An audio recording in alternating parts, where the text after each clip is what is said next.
What's good, peeps? Just a quick introduction to the new channel. Because I've been sitting on this channel for about a month or so. But due to the title, I knew that I only wanted to go live on this channel on Friday. And so it's Friday. Y'all, today, it was an interesting day. To be honest, I'm not upset about anything. So I don't have anything to be upset about. But I want to tell you that this channel is going to be my go-to when I'm upset about something. Or when I want to rant about something, when I want to rave about something, when I want to be a little bit negative or a lot of bit negative. This is the channel that I'm going to use. I appreciate my subscribers. And first off, I want to start this video off by saying prayers, my prayers, my thoughts, my well wishes and everything have been going out to my subscribers in the Carolinas, North Carolina, South Carolina. My prayers and well wishes been going out to them. Y'all, a hurricane ain't no joke. And if y'all don't follow my other channel, then y'all know that I went through Hurricane Katrina. So I know what this is like. I know what it is. Some of them probably don't even have electricity right now. It's fucked up. And I guess just to say that's going to be the first thing I want to just say fuck it about. Fuck it about the weather, y'all. Fuck that. And in essence, fuck the government. Because there is a such thing as weather modification, y'all. This channel is also going to be a channel for me to have my conspiracy theories and shit. It's a lot of shit that I believe that a lot of people don't believe. They don't even think this shit go down, but it go down. Weather modification is real. Weather modification is real. And if you think something different, then you need to wake the fuck up. Because they set shit up like this, like clockwork. I find it hard to believe that the hurricanes come around. Well, I mean, of course, there is hurricane season. Hurricane season. Even that whole term, I wonder why. Why the hurricane can't come in December? Why? Because it's wintertime? Because you know you can fuck with the weather. They know they can do that. But it's funny, these disasters, and y'all, I only pay close attention to this stuff because my birthday is at the beginning of September. I pay close attention to it. Oh, I got chatters. Hey, Mimi. Hey, Miss Carr. Hey, Mimi. Y'all, it's just y'all in here.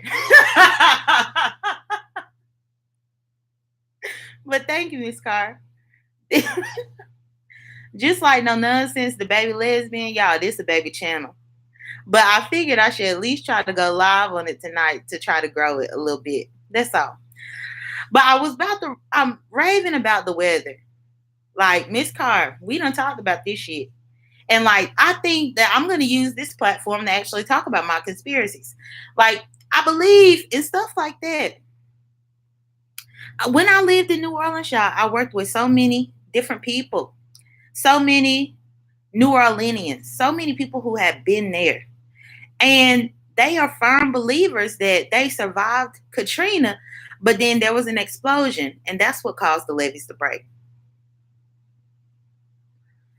The whole Katrina fiasco, according to people who lived and survived it, they feel like the government set that up. It was man-made. Because even when those waters flooded all of New Orleans, the French Quarter was never touched.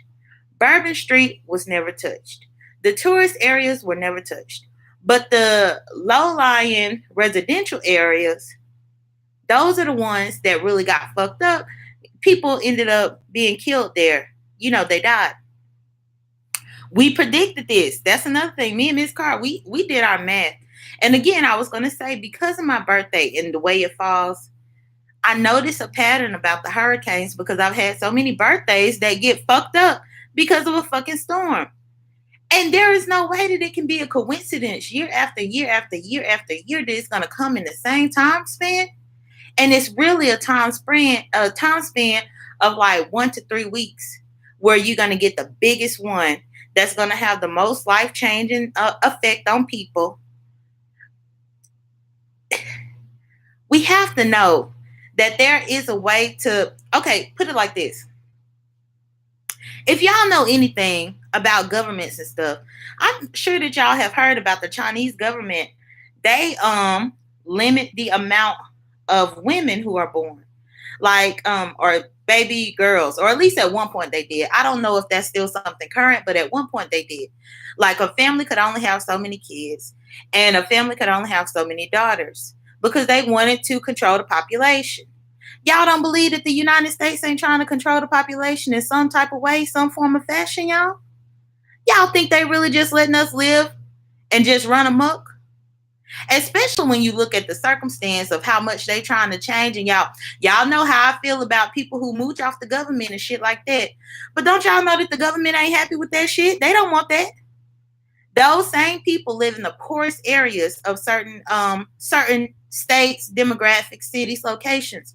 They live in the poorest areas. You don't think that the government is not trying to control that population? You don't think that that's a fact? Do you really think that Mother Nature is a real thing?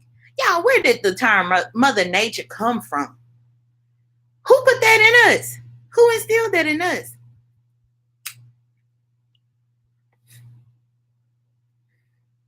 Oh, Miss Carr said we pulled the dates, categories, and all. That's how we came up with this month and the proximities. We did. Most of them wanted sons. That's why they threw the girls away. Correct and on point. If they could have any gender, it would be boys. Correct. Because they want to have boys in order to carry down the legacy. But that's crazy to me. It's just crazy that we see other countries do this stuff and we think America ain't trying to do this too. We think America is just really going to be content with letting the United States overpopulate, to let the United States overpopulate with fucking bum ass, bitch ass, deadbeat ass niggas that's bringing bum ass, bitch ass kids in the world. You think they're going to sit back idly and just let that happen? Or you think that they're going to do something proactively to prevent? What you think? They going to come through. They're going to manipulate the weather. They're going to do all that shit to make sure that they could keep everybody else in line. That's what they do, y'all. Yeah, you look at the weather and you want to believe what they say. One thing that I will say, in my opinion, the weatherman is the only motherfucker that can get at his job day after day and fuck up and give the wrong conclusion and he don't lose his fucking job. How many times y'all done seen the weatherman come on there and predict this or predict that? And the shit don't happen. The shit don't happen. But then all of a sudden, he back on there the next day. The fuck? We go on our jobs and we say we're going to do X, Y, and Z. This is going to happen. If we don't produce results, bitch, we out the door. But the weatherman stay coming on there saying what's going to happen. The shit don't happen, but stuff still keep happening. Y'all don't think the government don't have nothing to do with that? Y'all don't think they do? I sound like Miss Sam. Ah. But for real, they have stuff to do with it. Like, I can't understand why any of the meteorologists are not unemployed at this point. They need to be unemployed. They need to be fucking unemployed. Well, I mean, not all of them, but they make too many mistakes per year.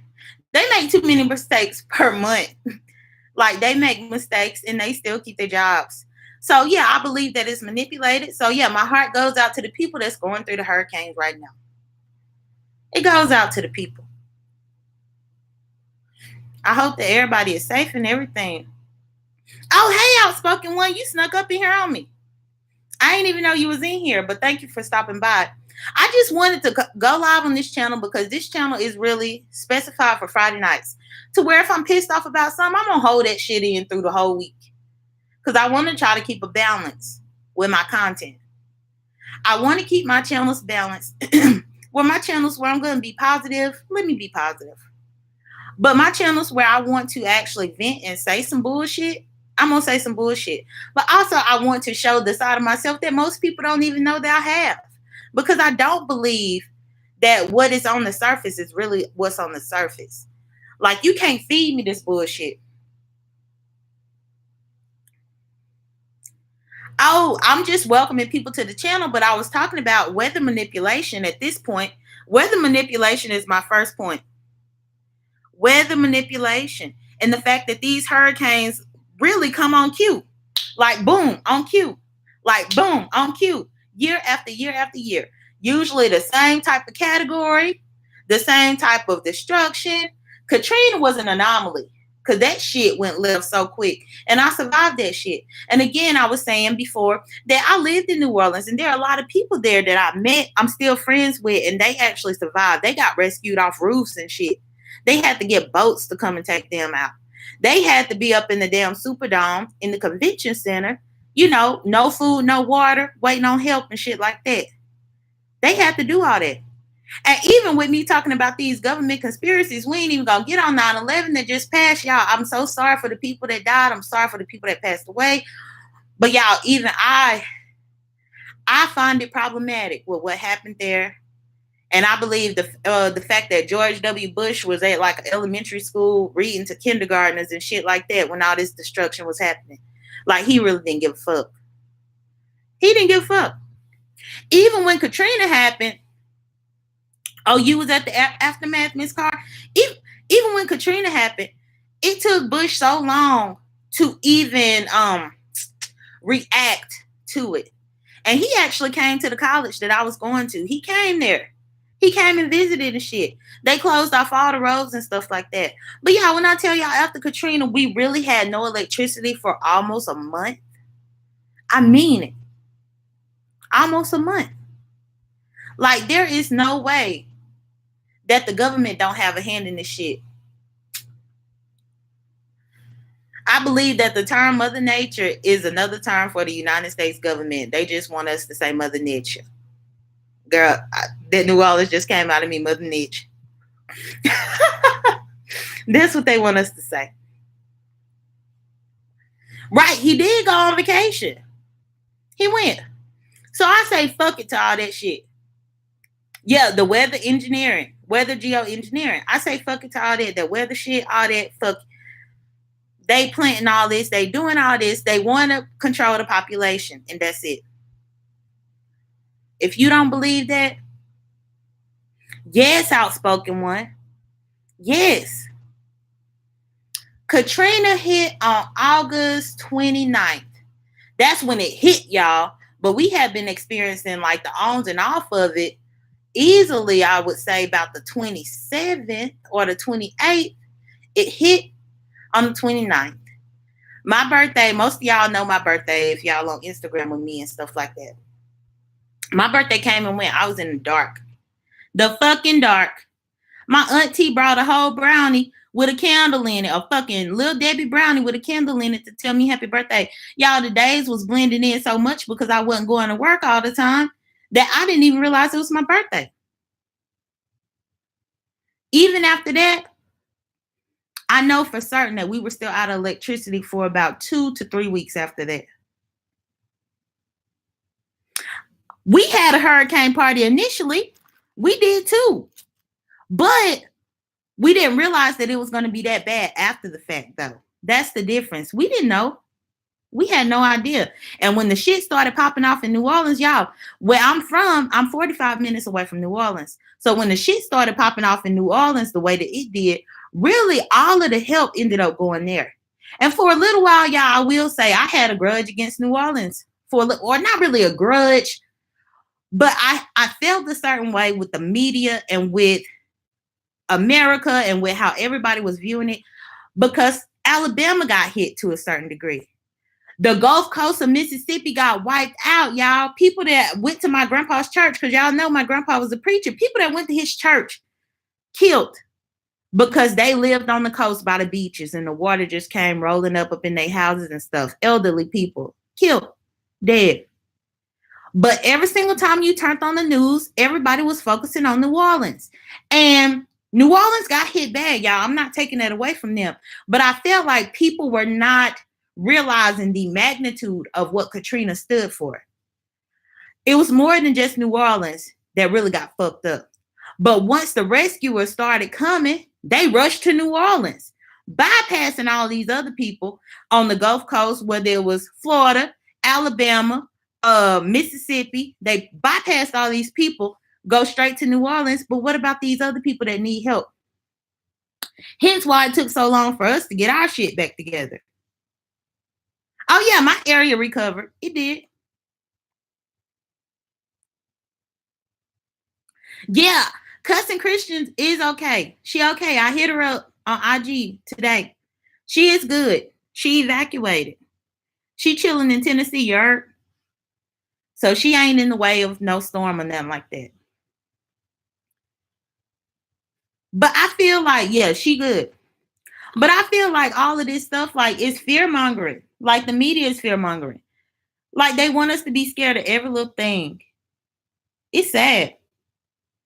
It's really sad. But yeah, my prayers and thoughts to everybody that's in the storm, y'all. My next topic that I plan to talk about. Botham Shem Jean. We already know that's the man that got killed in his own apartment in Dallas by the cop, y'all. I still have so many feelings about that story and how that's unfolding. But y'all, what really made me want to say, fuck it. Fuck it. Y'all, why in the world the law enforcement officers released this man's basically they raided, well, after the crime happened, you know, they had to go through the apartment, gather evidence. I guess the man had a little bit of weed, y'all. As professional and dapper as he looked on his photos, he didn't look like he was affiliated with any type of gang. He didn't look like he was dealing in any illegal activity. He looked like he was a straight and narrow accountant, which is what he was. But they happened to find a little bit of weed and maybe some alcohol or something in his apartment. And that's the first thing they released. But the fucked up part about it was the timing of the release. Because the man just had his funeral. I think his funeral might have been today or yesterday.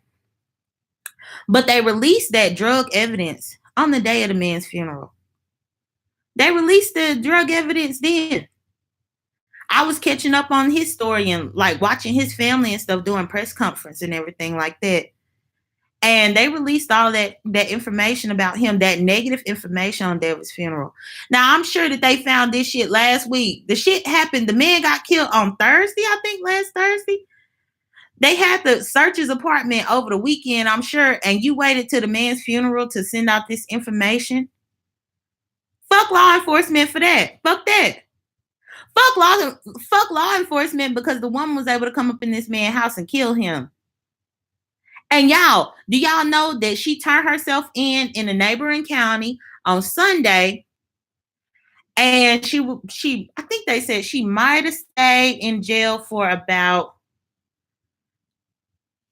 y'all, it was either 90 minutes or 9 hours, one of the two. But she was able to,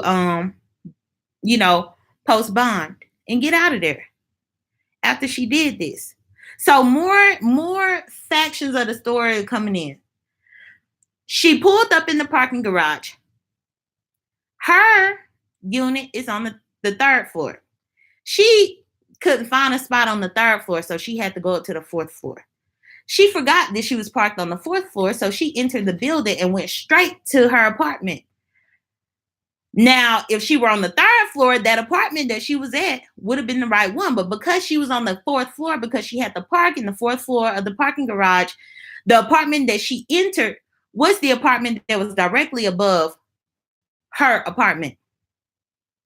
I saw the evidence. The welcome mat was different.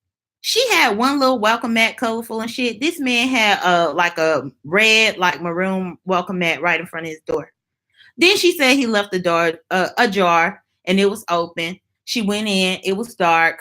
She saw somebody moving and thought that there was a burglar. She thought that she had came to her house to somebody burglarizing her house.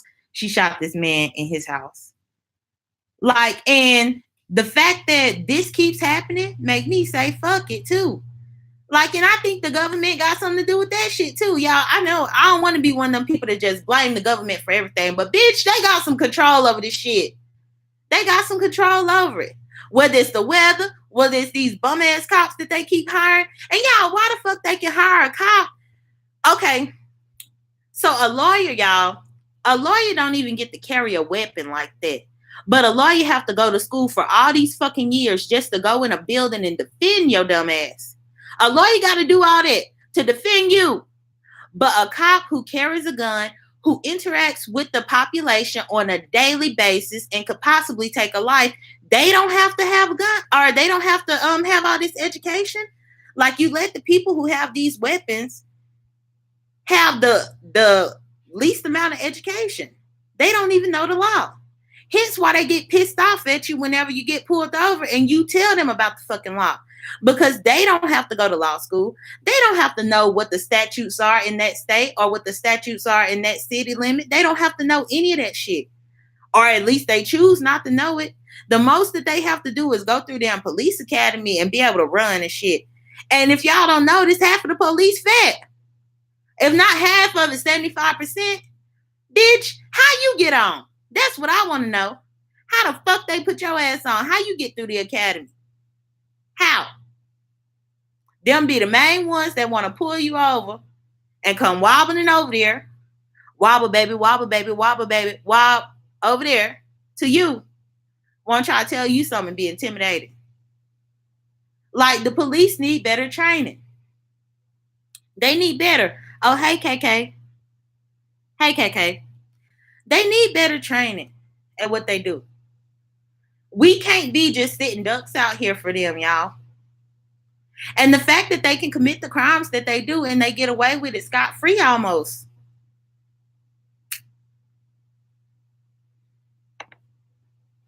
Oh, Miss Carr, I see you said awoke to nothing, no water, no electricity. Yeah, Miss Carr was over there for Harvey. When Harvey happened. From Katrina to Harvey to Hurricane Andrew, all this shit. Hurricane season usually starts at the end of June. Why is it that America is only destroyed in such a way mid to late August through beginning to mid-September? The dates, y'all, the dates. It's like a time span of like 30 days where we get hit the hardest. Well, Mimi was up in here briefly, KK. You missed her. But she doing okay. At least the fact that she was able to pop in means that she got lights. So I'm happy about that.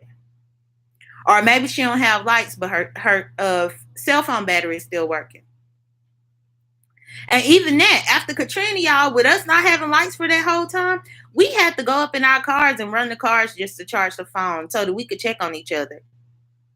And you already know the gas stations were still closed at that time. So it was like, do I want to run my car to try to charge my phone a little bit so I could call to figure out what my relatives are, what my friends are, what my family is, make sure that they safe, make sure they okay. Do I want to waste gas and run my car in order to do that?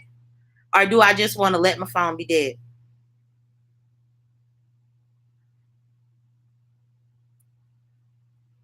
Fuck that too. Fuck that. So I guess this whole topic is the conspiracies and shit like that, because you can't buy everything that they selling. Like, you can't buy everything that they selling. Yeah, Mimi is okay. Cousin Christian evacuated to Tennessee.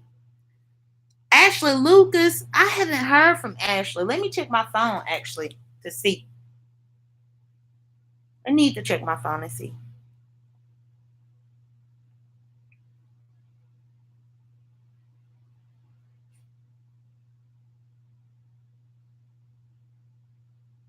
Oh, Ashley says she good. She's good. So her and her family, they good. So pretty much most of the people that I know over there, good. I used to have family over. Well, I do. I have a couple cousins over there in South Carolina, actually. But a few of my other cousins actually moved back to Mississippi.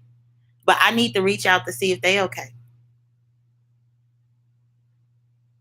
Oh, Miss Carr says she don't. Yeah, you can't take it as face value, y'all. You can't do it. But yeah, I didn't plan to come on here long. But this is an example of what my channel is gonna be about. This is an example. I just want to talk about what I want to talk about. And right now, I'm focused on the fact of the storms. I'm focused on the fact of the fucking hurricane, shit like that. The fact that the government is bullshitting us. That's what I'm focused on. and the fact that that man got killed in his apartment. And even the police, y'all, I don't understand why they never are held accountable. Like, them motherfuckers think they untouchable. They do. Because they are never fucking held accountable for the shit they do. Like, y'all, if this lady if she walk for real, I'm gonna be one pissed off bitch. Because she went in that man's house. That man was in his house minding his own business. And actually, they said that the man probably was asleep. But nobody knows for sure. But they think he was sleeping. And of course, if somebody busts through your front door and you sleep, the hell yeah, you gonna get up to see what the fuck going on. Ms. Carr, you have that much faith? You really have that much faith in the government, given what we've seen?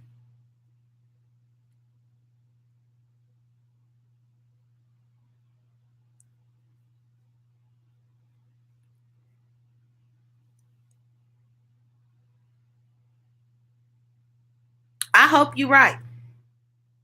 I really do. And y'all, another point as far as, this. Ms. Carr, if you got more to say to prove about your point, you can. I'm about to veer off topic just a little bit, but I'm still watching the chat. Can't cover this one. I hope not. I really do. I hope not. But did y'all see the video of her pacing back and forth on the balcony after the shooting? Neighbors heard her before the shooting. Yeah, I heard about the neighbors hearing her, and then today I actually watched that video of her pacing back and forth. This whole claim that she had done went up in there, shot the man, came out to call the police, and it was only then when she was trying to call them about the fact that she had to shoot an intruder in her house, that she realized that his front door was his front door, and that instead of her being at 13 whatever her address was, she was at 14. So instead of her being on the 3rd floor where she lived, she was on the 4th floor where he lived. Went up in that man's house. But his people say ain't no way he would have left his door unlocked. And that just sounds stupid. If the man was sleeping, he was started awake. Who the fuck go to sleep with their door unlocked? Who do it? But y'all, I guarantee y'all, now that they done found a little bit of weed, they about to flip this fucking narrative and say that he had done smoked the weed, got high, didn't lock his door, left his door open with the bed. Y'all know they twist shit any type of way. The fact that they found whatever, which I'm not even confident that they found the shit. I'm not even confident that it wasn't planted.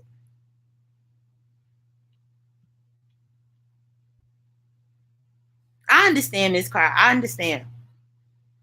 But you just can't trust them. Like, you just can't. But I will hope.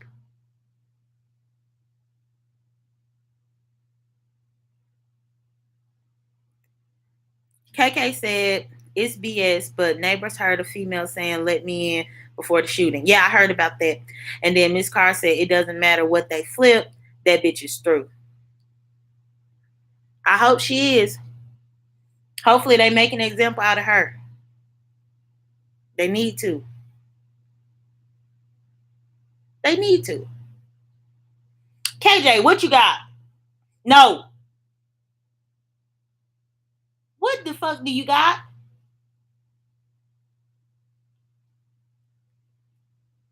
Y'all. Now see, this is bullshit. Now I'm about to turn my rant on KJ. KJ, now why you doing all this while I'm alive? Now I'm already trying to rant about these people, and now you want to fuck up. When I came up here after work, I told you be good. You don't want to be good.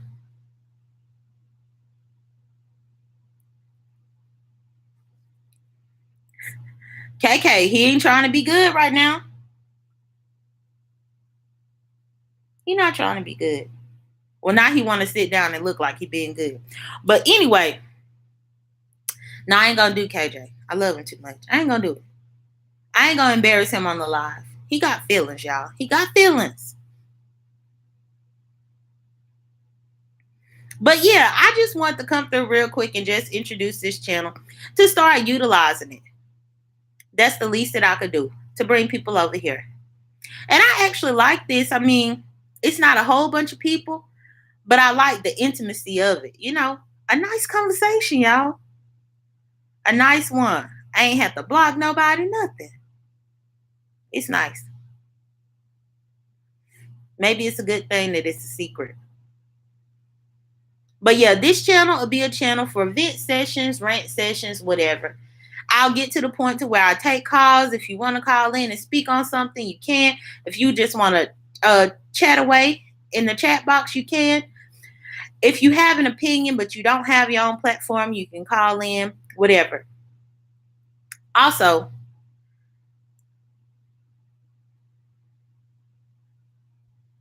what about the memoir of the story Hurricane? Huh? I don't know nothing about that, Miss Carr. What you talking about?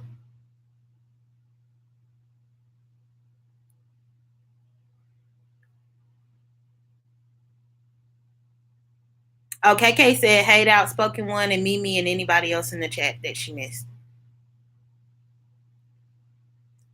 What story are you talking about, Miss Carr?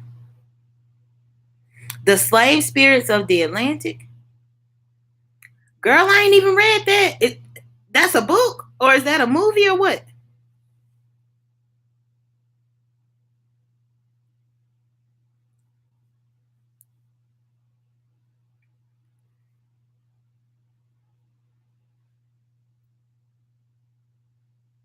If it's a book, then maybe we could put that on the book club list. Oh, it's just a story.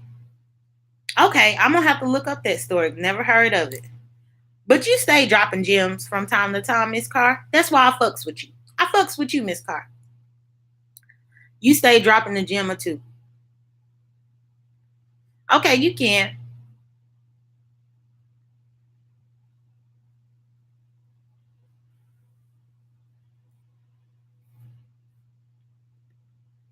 Hmm. Now I'm ready to go on Google. I'm waiting on that text, but I want to go on Google.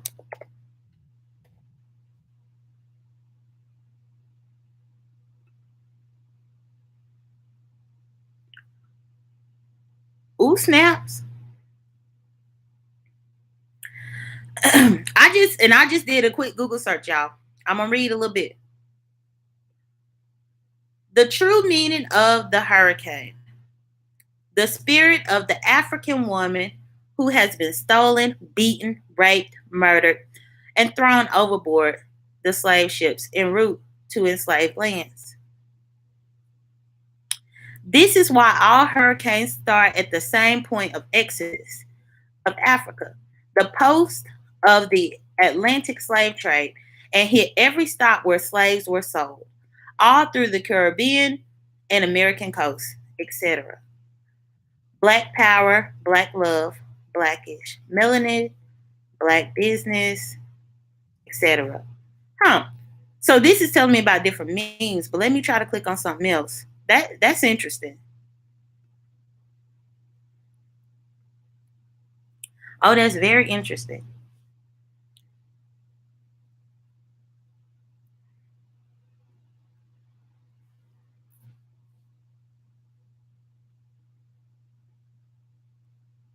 So I'm looking at this. Someone asked, is there a connection between the Atlantic slave trade routes and the path taken by hurricanes? The slave ships from Africa brought a precious cargo, our ancestors. They were transported over to the coast of South America and dropped off on various island plantations in the Caribbean, the Gulf of Mexico, and finally the southeastern coast of the United States. A hurricane is born in Africa over warm water and follows the same path that our ancestors did. Could the energy source of that storm system be born of those Africans who did not complete the passage? Is the unpredictability of the hurricane a conscious force made from the combined awareness of the lost souls of Africans tossed into the ocean because they were troublesome, sick, dying, or dead? Is the hurricane's electric force and destructive power an emanation from human souls whose bodies were discarded like rubbish into the Atlantic? Ooh, that's deep, y'all. That's deep. Oh, that's deep. Miss Carr. Now that is some deep ass shit.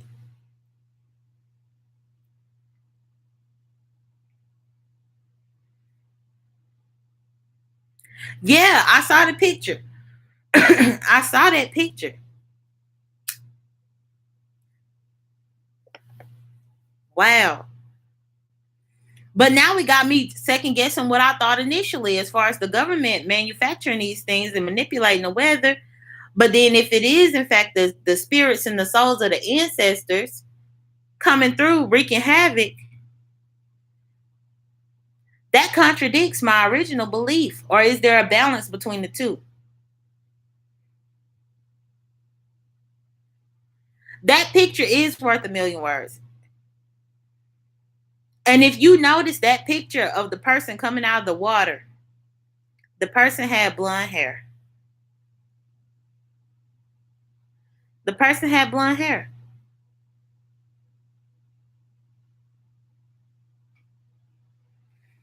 KK, if you Google if you Google it, you'll be able to see what we're talking about.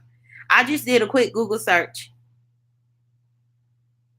I saw the person on the back, but I didn't know what that symbolized. But now that you say that, it makes sense to me.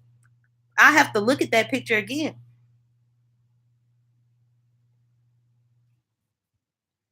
Actually, let me go to it again right now. Well, but first,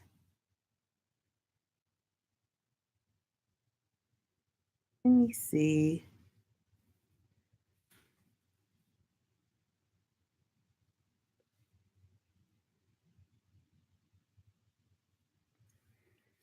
Let me see, man.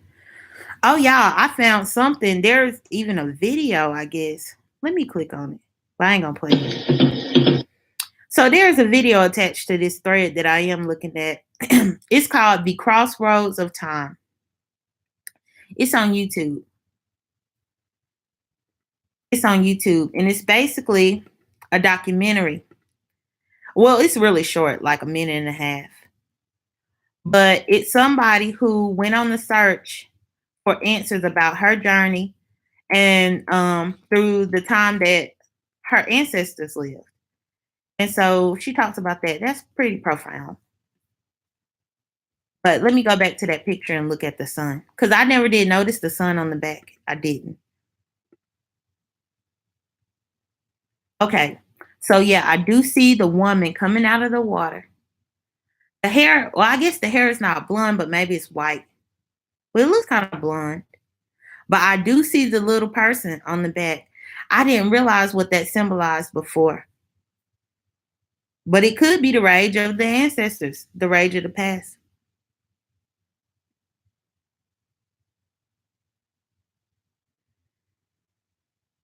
Oh, snap. Not blonde hair, sis. It's gray hair. She's as old as slavery.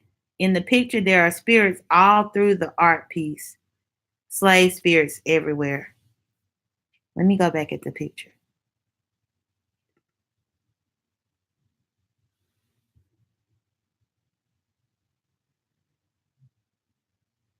Hmm. Wow. Wow.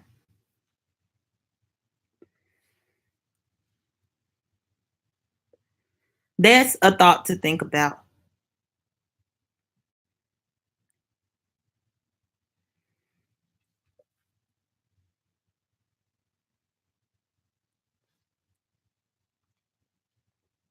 Right.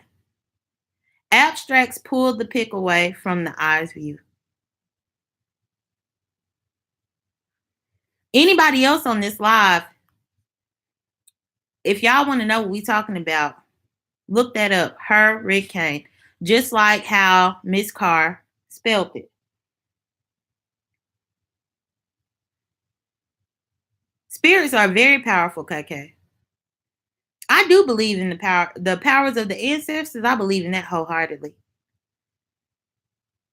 And y'all can take that from me even more so because, of course, y'all know all about my mom. She has a powerful presence from time to time. Like there have been some times where I knew that I could have been in a car accident or something. Like where I could have been in danger and it could have been life threatening for me.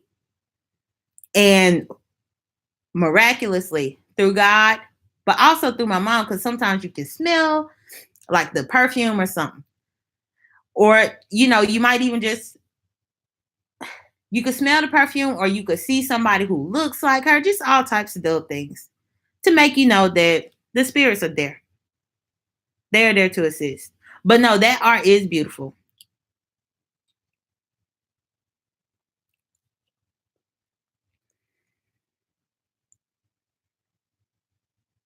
I could even rant about slavery and be like, fuck slavery. But y'all, that shit so deep, I don't even know where to begin addressing that fucking elephant in the room. That one is fucking deep. And again, in my 9/11 video, I said I don't like how people are so quick to tell us we should forget about that 400 years and some change of shit that happened. Shit that altered the way all of our ancestors lived, the lives that they had, different things like that. Hell, people still fail to realize that Jim Crow was what? I guess that was like what, the 50s, 60s? Like that wasn't too long ago, y'all. It wasn't. And the effects of it are still the same.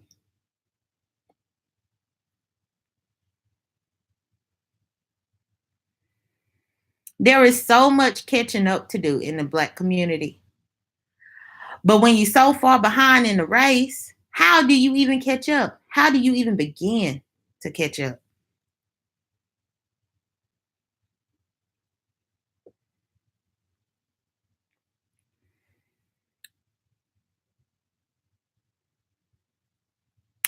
Miss Carr said, my video I sent you all, Mimi just opened my eyes to the slave mentality of the cops in that video. KK said, yes, Miss Carr, I'm trying to see all the different images. I'm going to have to look at that video.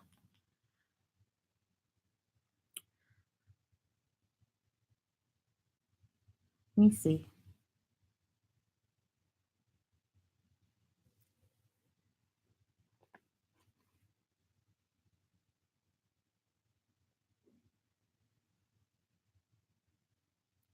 Hold on, y'all.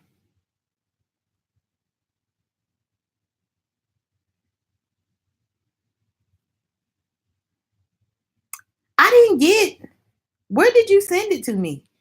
Where did you send it, Miss Carr? Hey, Mimi, welcome back. I actually wasn't going to be on much longer. Now we talking about the wrath of slaves and how they may contribute to hurricanes. Or the wrath of the African woman, I should say.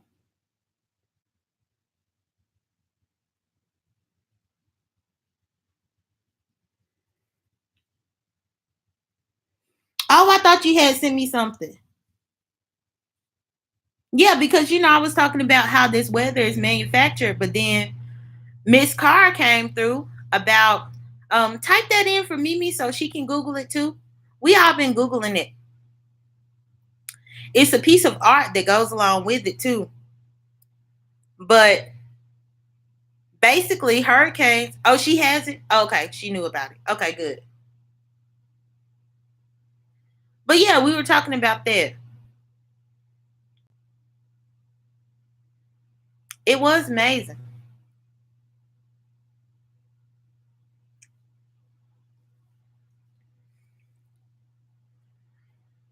But yeah,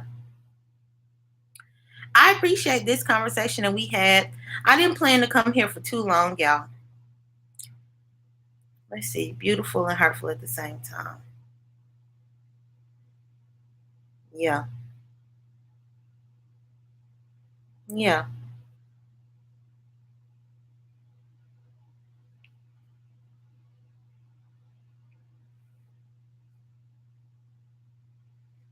Y'all, I don't even know how I feel thinking about that. The fact that Mimi just said beautiful and hurtful at the same time. That's real. That's absolutely real. To the point to where when you think about it, it make you wonder, like the everyday stuff that you get bothered about, if that's even worth it compared to what your ancestors went through. That's some shit, y'all. That's some shit.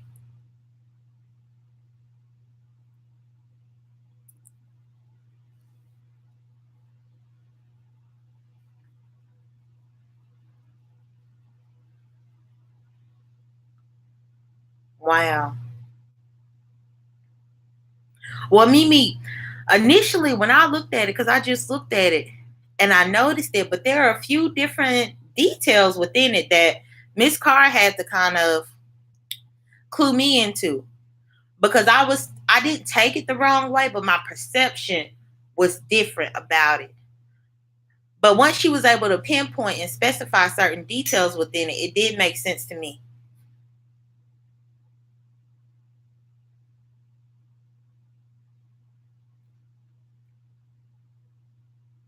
Mimi said, I became so emotional. Miss Carr heard it. KK said, y'all, I know that my mind wasn't strong enough for that era. Well, initially, Mimi, when I saw it, I saw the woman coming out of the water. Now, I saw the child on the back, but I didn't equate it to a child.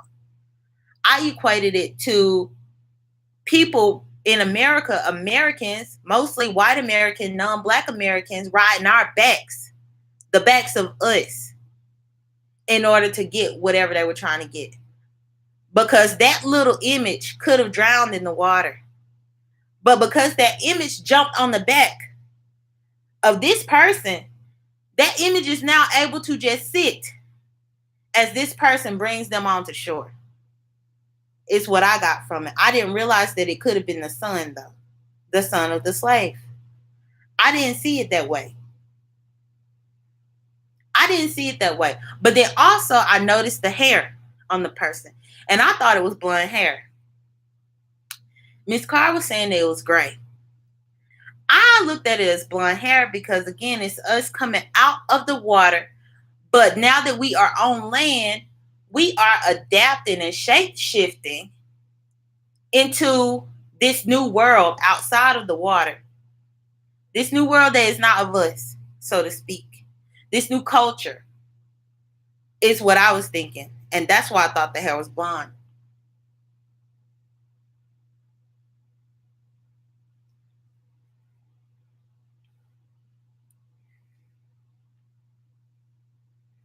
Yeah, almost like we finally made it to land. But did we really? But I will see that looking at the expression on that woman's face, she was mad as hell, y'all. She was mad. She came out that fucking water mad.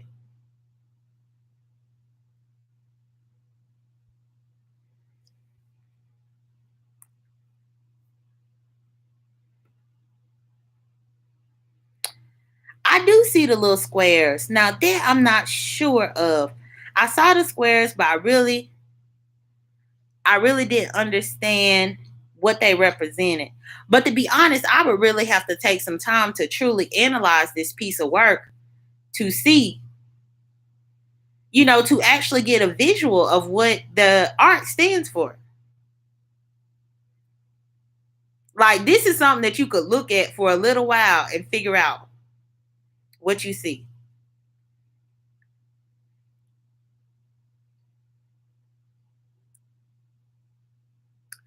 Oh, Mimi said with that insight, she was bringing forth the youth to have the same spirit.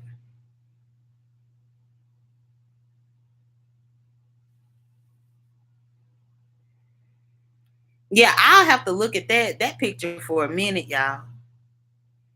It was really mind blowing. It was, and it's just like, bruh, the things that the people went through, the things that we still see today. That woman crawling out the water would probably have a fucking mad fit to know that that man in Dallas got killed in his own house.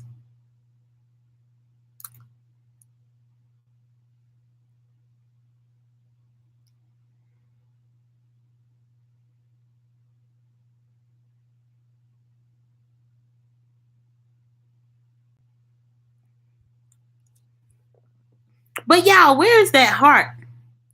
Where's that heart? Where's that fight nowadays?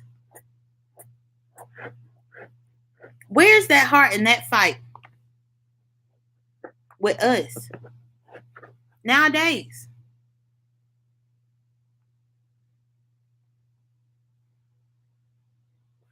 Did we lose it? I don't think we lost it, y'all.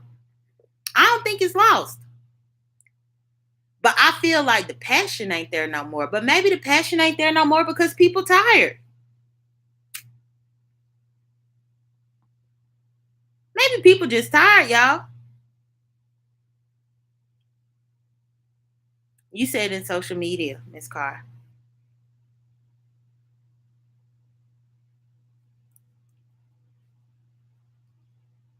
KK said, every time I see the news, I get pissed. Yeah, it pisses us all off. Like the dumb shit that we have to see and the senseless stuff. But the fact that people really turn a blind eye about it. The fact that you could find fault in the person that got killed. And 9 times out of 10, it was a senseless killing.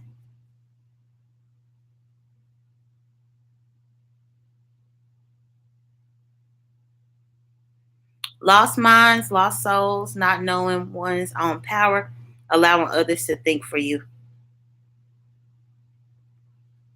Yeah. But y'all, I do feel like a certain generation, and I'm not putting a generation out there, but there is a certain generation of people who are tired of fighting. They stopped fighting. They just went along to get along. I think that's the missing link of the chain, or where the chain kind of broke. Because people got content with just trying to get along. But then you got this new generation that fucking, they don't think that shit can ever happen to them. They don't feel like they can be touched, which is a good thing. It's good and bad, y'all. It's good because they are courageous. They have heart. It's bad though because the world ain't set up like that for you to be victorious all the fucking time. It's always a risk. They always twist shit around. Look at Trayvon Martin. What was justified? Not a damn thing, KK. Not a damn thing. And to this day, that's why I ain't been back to Florida yet. Not hating on Florida, but I just can't. I can't. The fact that shit went down, I can't go over there.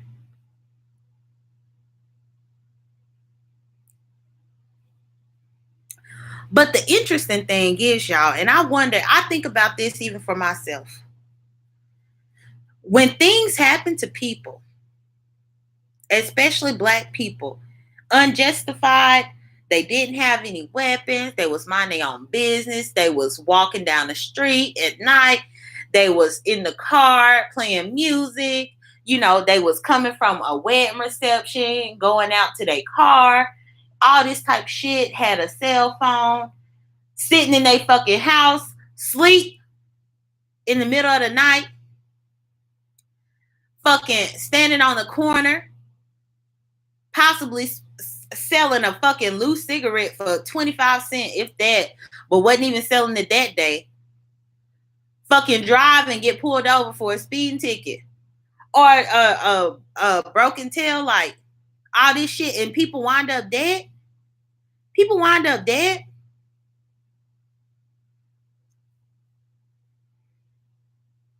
And people think that it's okay to like flip it on these people. Yep. A traffic stop in front of a child. Or better yet, even whenever you are legally licensed to carry, you have a permit, all your documentation, and you still end up dead, even after you said, hey, I have a weapon.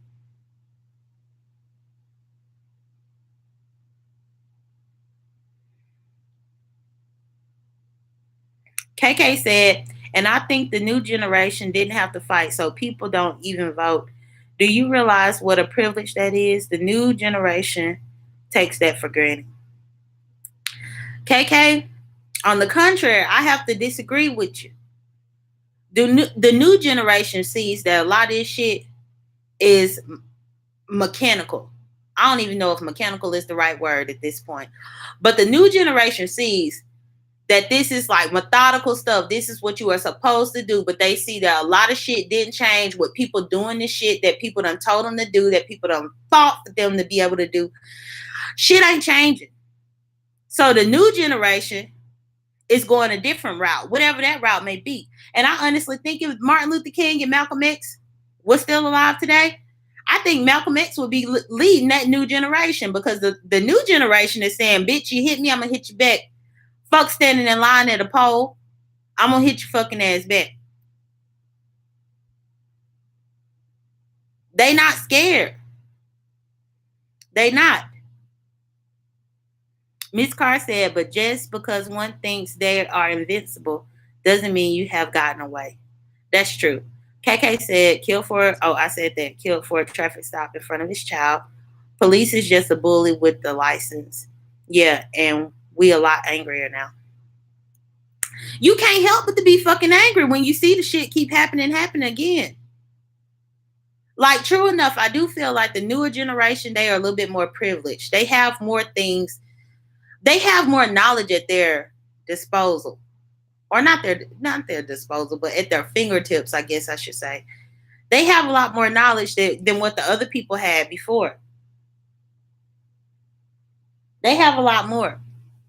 But then they also see that a lot of this stuff where you stand in line on the straight and narrow, doing everything non-violently, it didn't change too much. If it had changed as much as we thought that it did change, then there is no way that we would be talking about this man getting killed in his own apartment.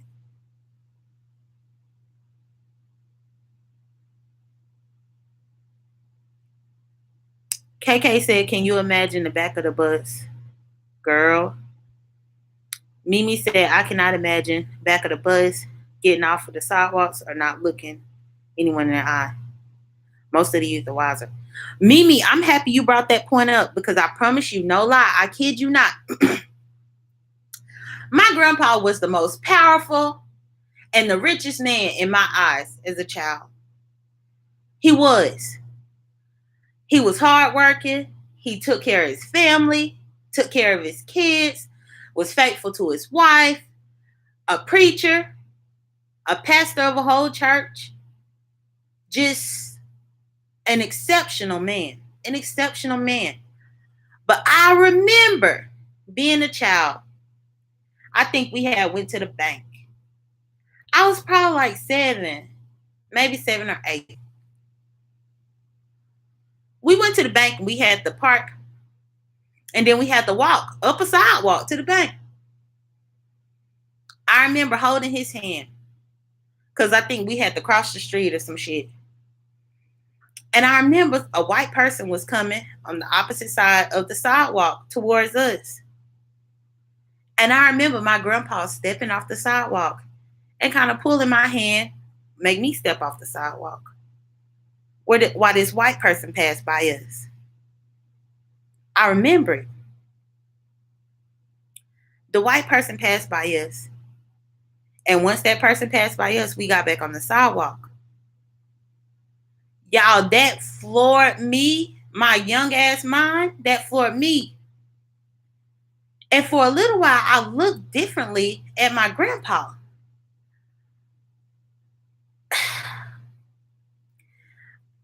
It was something about that experience. I won't say that it altered my view, but it made me see that my grandpa had fear. Fear. The fuck? I never seen my grandpa move for nobody. My grandpa would shoot the shit out of you, and he'll tell y'all, bust a cap in your ass. That was his favorite thing to say. But I saw him actually have a fear to the point to where we got off that sidewalk. And I even came home and I talked to my mom about that. Because my childhood, my mom and me, we had discussions. Like, we did. And I encourage people who are raising kids, have discussions. Like, you know, as long as it's peaceful and respectful, have discussions about stuff. Because I always had an opinion and a point of view. And that really had kind of made me hot. I was a little upset about that, because I'm like, what we getting off the sidewalk for this? But we did that. And it took me a little bit more growing up and maturing for me to realize that that was his reality at that time.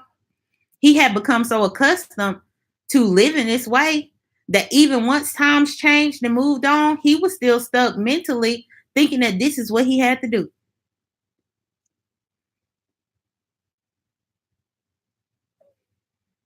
This is what he had to do. He was raised to do that, said Ashley Lucas. Mimi said, wow. KK said, oh my God.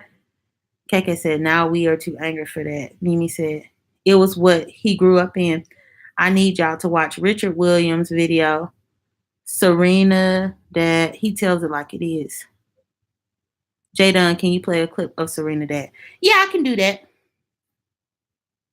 I'm so happy people don't know that we over here, y'all, so we can't get flagged. Let me find that video right now.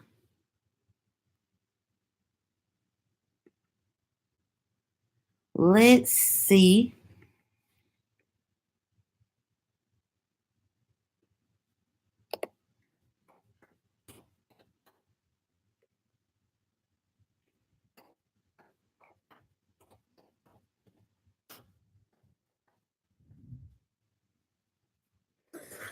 Is it called Richard Williams Interview, Mimi?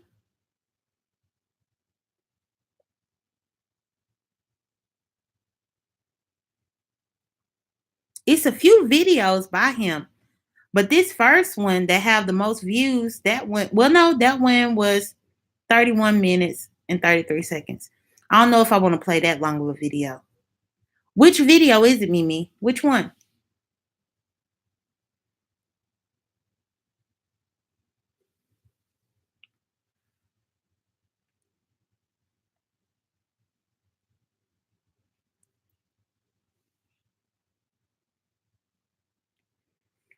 Oh, the 31-minute one?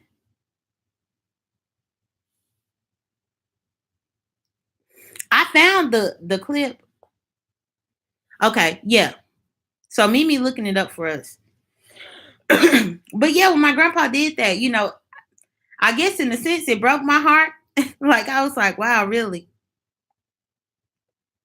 This powerful man. This powerful man. Oh, that's fine, Miss Carr. Welcome back. Mimi is about to find a clip for me to play here. I was telling her about my childhood experience.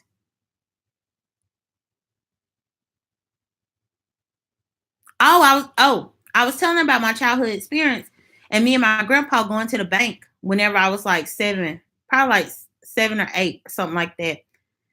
And we were walking up the sidewalk. He was holding my hand because we had to cross the street. And there was a white lady walking in the opposite direction on the same sidewalk. And he had us get off the sidewalk to let her pass. And that was sad to me.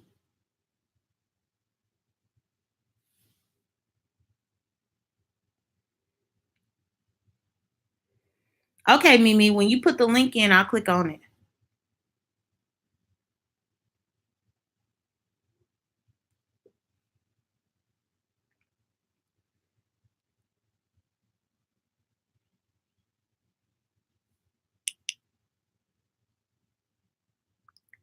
No, Mimi, put the link in the chat. You can put it in here.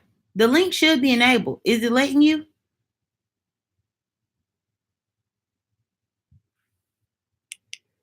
I see you sent it to my phone.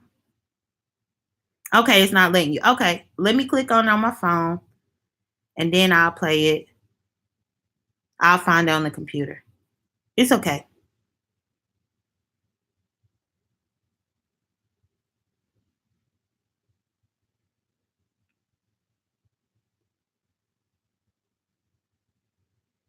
Yeah, that's real shit. That's real. And that's the shit that people don't even think about. But those effects last for a very long time. Even when people can move about on the streets as they please.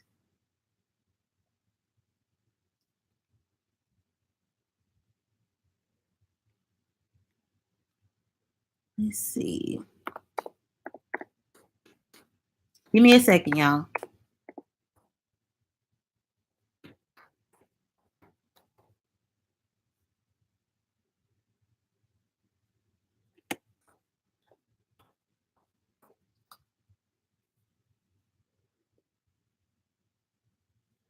Okay, here we go.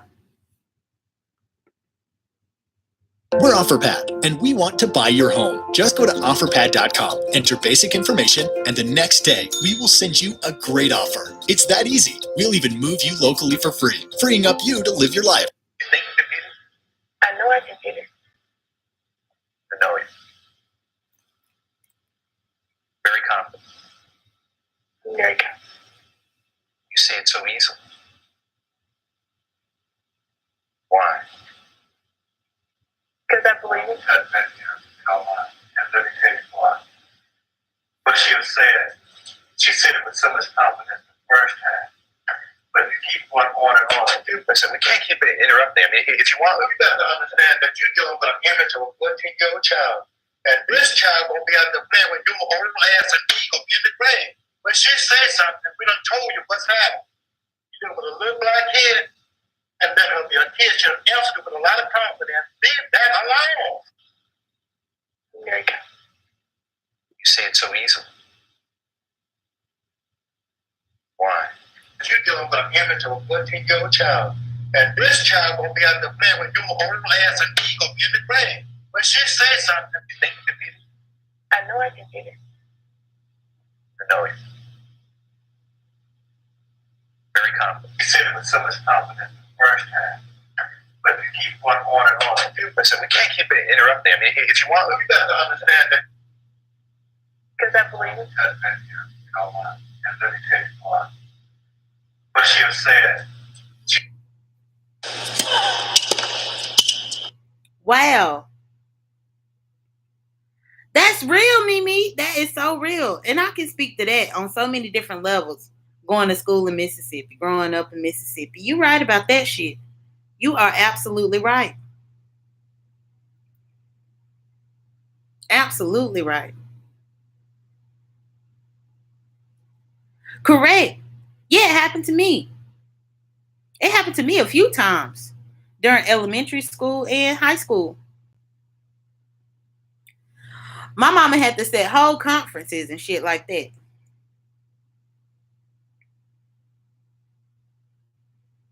That was good. And see, that's one thing that most people don't even realize. Non-black people. They have never even had to deal with that. The fact that your child's confidence could be stolen at school, the place that they legally have to go to in order to be educated, unless you do homeschooling. Their whole self-identity, self-love, all of that can be stripped away because you have to go to school and you have to be with these people. And when I say these people, I'm not meaning it in a weird way, but this is where you have to go. And these people can sometimes just totally take how you feel about you and twist it around.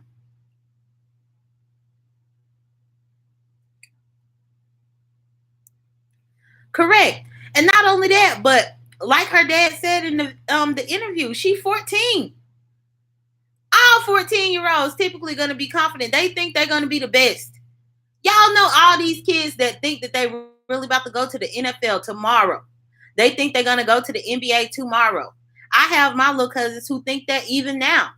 Even the ones that don't do sports, but they like music. They think they about to be the next big rapper tomorrow. They are full of confidence until somebody does what this fucker did.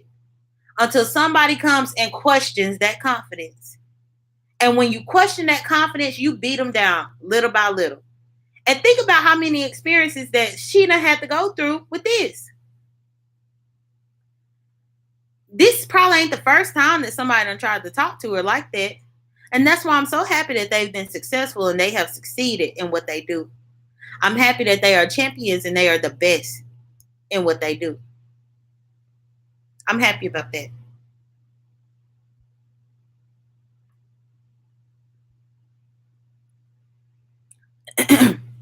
Mimi said that spoke volumes to me. Her dad saw that. KK said, and they wonder why the children act out. Mimi said he wouldn't have questioned a non-black like that. To place doubt is what he was doing. Mimi, you hit the nail right on the head. I couldn't get those words out of me. I was picking up what you was putting down, but I ain't said the way that you said it. But it's true. KK said teachers should build children up. It's a sad world we live in. Of course they should. But 9 times out of 10, KK, the teachers that are out there, their children are the ages of the black children. One thing I'm a firm believer in is people want to see you do well, but they don't want to see you do better than them. And these teachers might, and I'm giving them more credit than they probably deserve.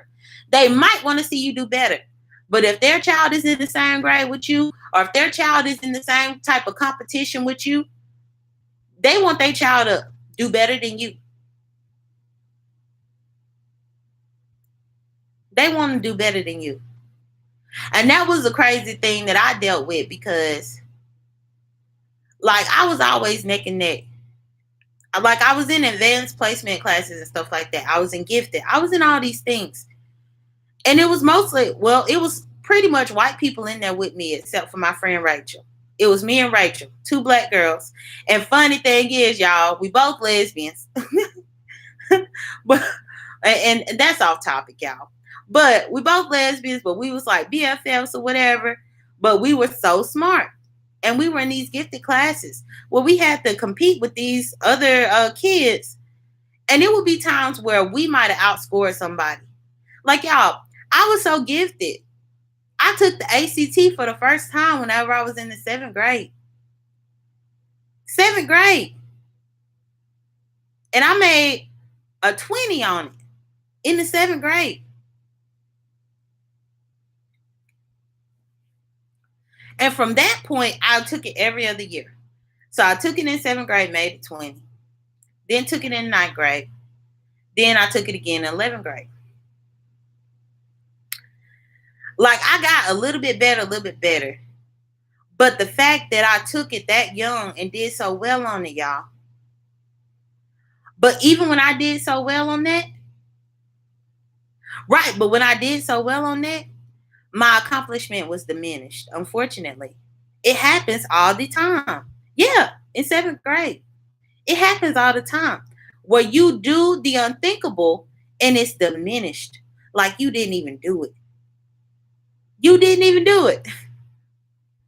Or they find the next white person who did a smidget more than you.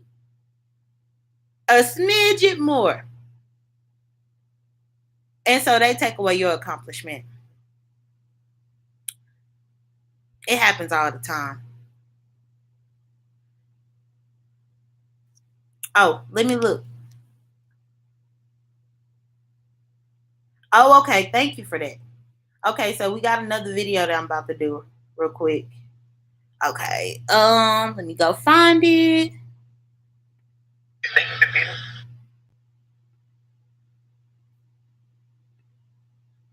We're OfferPad, and we want to buy your home. Just go to OfferPad.com, enter basic information, and the next day, we will send you a great... To talk with Richard Williams, who joins us here in studio. Hello. Hello, Pierce. How you doing? I'm doing okay. How are you doing? Thank you so much for having me here. Well, it's nice to have you here in Toronto. But, you know, I guess... To run out the way, she wrote a bad story. I believe that people make a decision on you with first impression. And our first impression was, we're here to stay. And that's where we are today.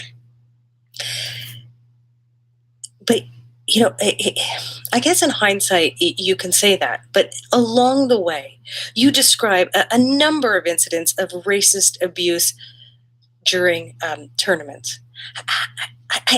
Obviously, I mean, we can all hear it. You instilled this strong work ethic and to believe in yourself and your daughters. But being hurled racism repeatedly, which is what you say happened, I mean, how did you and your family cope? It wasn't nothing to deal with. That was easy. See, nothing is difficult unless you allow it to be to you.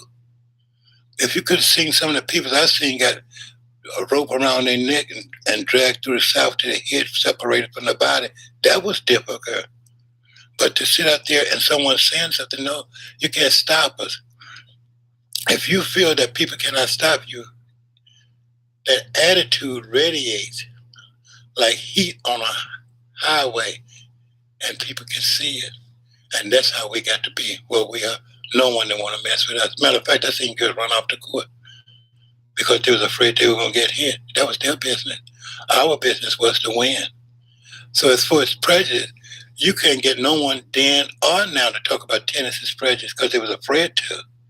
I talked to 2 different psychiatrists, spoke to people at UCLA, USC, Loyola Marymount, Westchester, and they would share with you that it would be impossible not to face prejudice of people of different race and ages. But you don't have to wait for people to admit things. All you need to do is admit to yourself what's true and move accordingly. United States Army say, keep moving forward. That's what we did. You talked about this. I'm not saying anything new here when I say you have been a controversial figure in the tennis world. You've been criticized for making outrageous remarks, accused of match fixing, deciding which sister will win a particular tournament when they're playing against one another. You said of Venus and Serena that they would never be being accepted by tennis. And I want to quote you. This is what you said once. If you get some little white, no good trash in America like Tracy Austin or Chris Evert, you cannot hit the ball. They will claim this is great. Mm-hmm. And they will. You stand by those words? Yes, I yet stand by them. That's what they did. If you watch his tennis out of history, until they could tell me how good they could play. But when Venus came out there hitting the ball that hard, and no one legs could keep up with the ball, and serving the way she served, naturally people would say what they said. They didn't want to see that, but they had no other choice but to see it. But why, for a man who grew up with such racism and saw his daughters fight against similar racism, why choose those words? Little white, no good trasher in America. Well, I think that I live by what people allow me to live by at one time. Today I live by what I want to live by. And if I was called trash, why can't I repeat the same word? I was called worse than trash. So if I had used the word that I was called, then maybe I might say, okay, maybe that was wrong. I don't see nothing wrong with what I said, little white trash. And that's what I felt they was then, and I yet might feel the same way to this day, simply because of what I was called. See, I didn't start the tennis jump. They the one started it, but they thought that by starting it, that they could keep us down. You can keep us down. You can keep us away. So I was strongly saying to them that if you don't want me to call you little white trash, don't pick at me and don't pick at my kids. Like the same thing you probably would do if someone picked at your little son or your daughter. Maybe you might not say nothing, but you wouldn't go back. Yes. Why not? Why not try and change the environment? I can't change an environment that's prejudiced. Before I came to America, yet it's the same way. That's why we have so many problems. Little black boys and girls getting shot and killed right now, simply because people haven't stepped up to do nothing about it. Everyone is saying it's okay. No, it's not okay. If I see trash, I'm going to call it trash. I was taught to tell the truth. And that's exactly what I do. And I have no fear of nothing. And that little son I have, he won't have any either. And given that you're so outspoken, I wouldn't say I'm that outspoken. I've seen people call me the worst names in the world that I don't hear you commenting about right now. Did you read the story at Indian Wells when Serena, what they called me and what they did? Well, let's talk about that now. I was called niggas and everything else. Let's talk about that. Let's talk about how Venus never did anything at all what she was called. Let's talk about Charles Passarelli, the tournament owner there, what he did and how he lied. I said the right thing then. I say it now. I don't back down. You certainly don't. No, not at all. That's no need for my mom to teach me to back down. Mom taught me that I was a man. She said, you're a child, but one day you'll be a man. And as a man, if you say it, don't back away. Well, I'm not going to back down either. I want to continue our conversation. And I want to ask you this. I want to know why you didn't ask me the question about Indian Wells, but they did 15,300 people, what they called us and what they tried to do. You talking about what I did as one person. Now, let me tell you who lived in Indian Wells, who had everything. Some of the richest people in the United States lived there. They didn't say anything. Matter of fact, they participated. We talking about people that didn't drive a Rolls Royce, they drove Duesenberg at that time, cost $900,000. If those people can call me names, what you see wrong with what I did? Not you, but anyone. I did the right thing. Let me ask you this. Of the things that people have said about you, what bothers you most? What have people gotten wrong about Richard Williams? Nothing.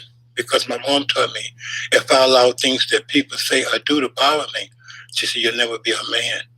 She said, a man can take anything, walk through it, make his comment, and never look back and go on to more success. That's what I've done. My mom, I'm my mom child. My mom is my greatest hero. My mom was a woman that the world should have known. And they do know her through me. Venus and Serena have dominated women's tennis. And they yet dominating tennis. For more than a decade. Beyond, where are they seated now? Where were Venus? Venus is number 19, Serena's number 1. Venus could be a lot better if she wanted to. Venus just don't have to. She had put her in education and business. But no, we can't be pushed around. No place. You can't push us around even from education. Venus and Serena is the highest ever educated people to play tennis ever in the history of the game. And they're the best to play sport. What beyond, and I'll end our conversation with this, what beyond having 2 daughters, number 1 and number 19, at the top of the tennis world, a white-dominated sport, what is the message of your family story? Well, we never admitted that tennis was white-dominated sports. Other people have. So we didn't see that. We seen before they were born that they were going to be number 1 and number 2. I didn't see someone dominating anything that I was going to do. My mom didn't raise me that way. Well, that's what they do. Anything they want to do, that's what they were brought up to do. And there are a lot of things that they're doing now in the line of their own business. And what is your message? My message to anyone would be always believe in yourself and never accept no as an answer.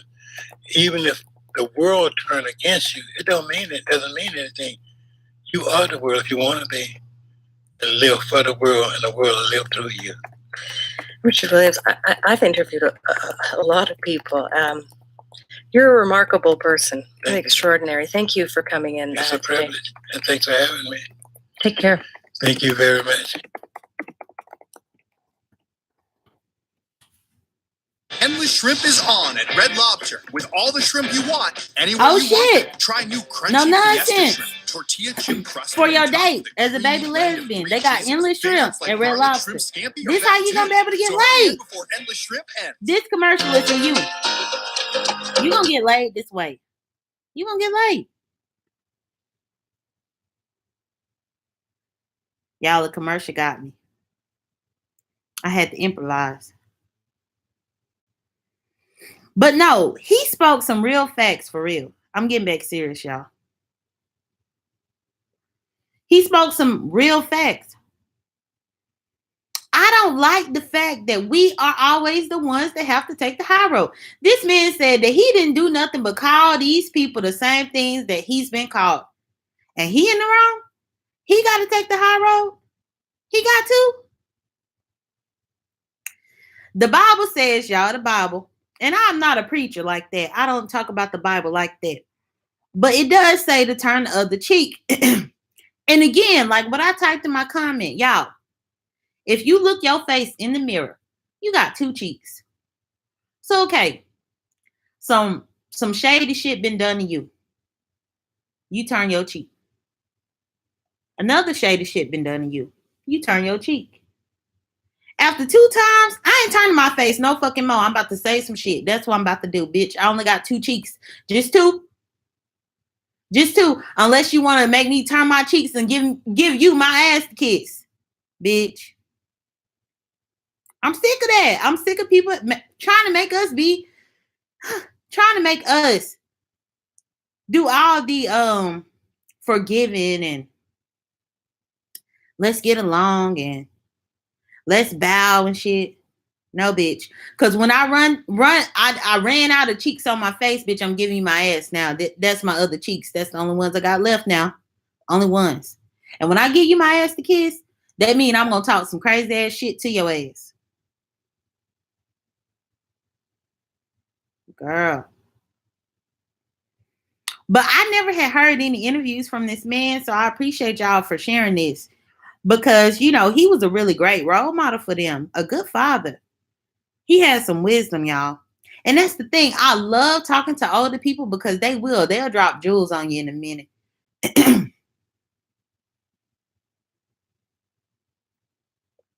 They'll drop jewels on you. And all you can do is receive. Because as much as I would like to feel like, you know, I'm an independent thinker, because I am. I have gotten so far in life by myself because I have. You know, outside of my friends, outside of my family, outside of my significant others, I've gotten pretty far in life by myself. But sometimes you do need a difference of opinion. And a lot of times you get a great opinion when you talk to somebody who is older. You talk to somebody who is older, who done lived a little bit more, you can get a different perspective. You can.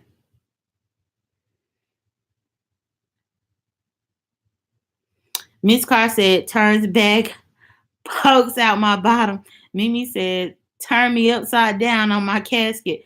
As my dad says, kiss my ass in death. KK said, me either. Definitely need to Google him.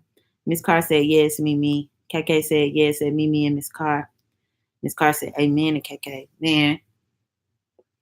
Y'all, this that real shit, y'all. It's real. Like, people just don't believe the shit that we have to be thinking about when we shouldn't even have to be thinking about it. As Black people, y'all, we think about shit that we should not even have to give it thought. We shouldn't. Prime example. Y'all, for whatever reason, like, it's a gas station near me. And the people that talk to me on the phone regularly, they know I like to stop up in there and get my peach tea every now and then. They have the best peach tea to me. I go up in there, get my tea. So I could sip my tea, y'all. But it's a lot of cops sometimes that's there, but not really there because something's going on, but they up in there getting a donut or some coffee or some shit. And it's always weird even going up in there with them being in there. Like, it's weird. It shouldn't feel weird like that, but it is. Anytime they are in my presence, I feel weird because I just never know how they're going to perceive me. Y'all, dreadlocks, I wear my dreads proud. I wear my dreads proud. I have my head held high, but I walk constantly every day knowing that somebody could look at me with these dreads in my head and think of me of being somebody that I'm not. Whether it's the cops, whether it's just regular people in the streets.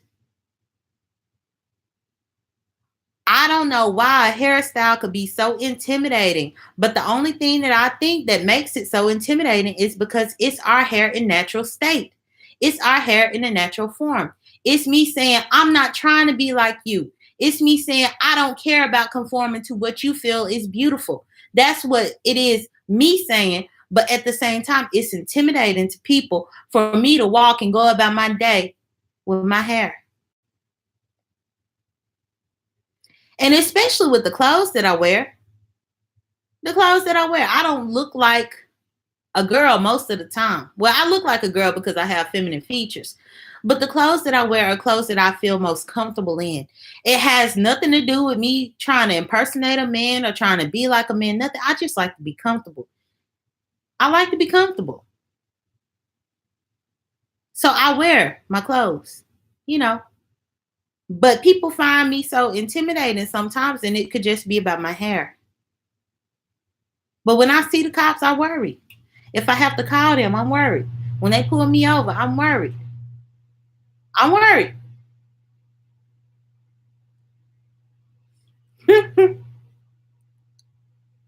I'm a pretty man.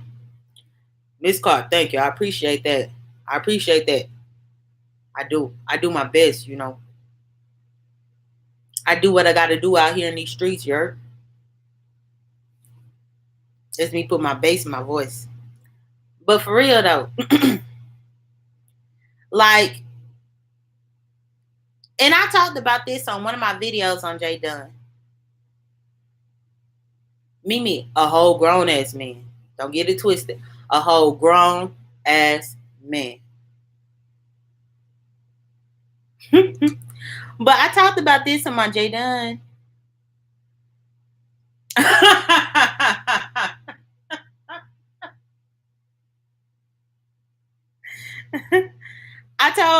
Hold on, let me put my voice back. Man, I told her I'm a grown ass man. That's what I told her. She want to ask me, but what was it? Was you asking me about getting like pedicures and stuff, pedicure, manicure, and all that shit? Like for me to go over there and stuff like that? I can't remember. I just remember what I said.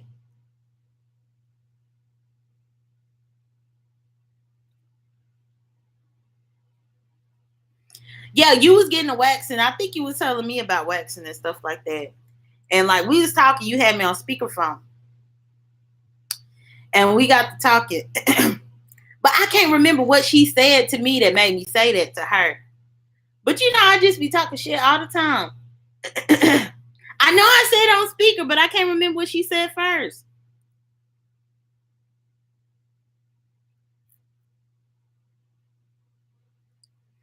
I can't remember, Miss Carr. I'm sorry. Like, I remember the conversation. I remember how funny it was, but I can't remember, like, what made me say that. Because I just say shit all the time. Even Mimi. Mimi told me she looked at me as a little girl. She told me that. Now, I remember that conversation where she said she looked at me as a little girl. And I told her I'm a grown-ass man. And she bust out laughing. At J Dunn. And you wonder why I was confused about my friend in Walmart. KK said, wax, ouch. Miss Carr said, you just said out of the blue. I'm a grown-ass man. And you know something? I probably did because I do that from time to time. Yeah, I'm goofy. I'm foolish. I just do it. It's no harm, no offense to nobody. It's just me being me.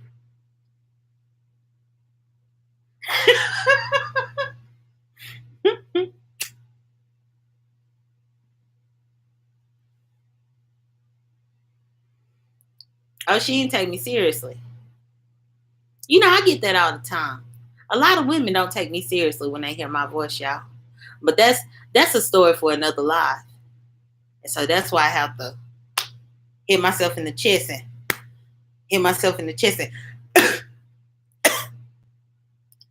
man, y'all just don't understand when J Dunn come through on the ones and twos. She come through all out the blue, man, to my shoe, man. You already knew I'm on this channel trying to do what I do, man.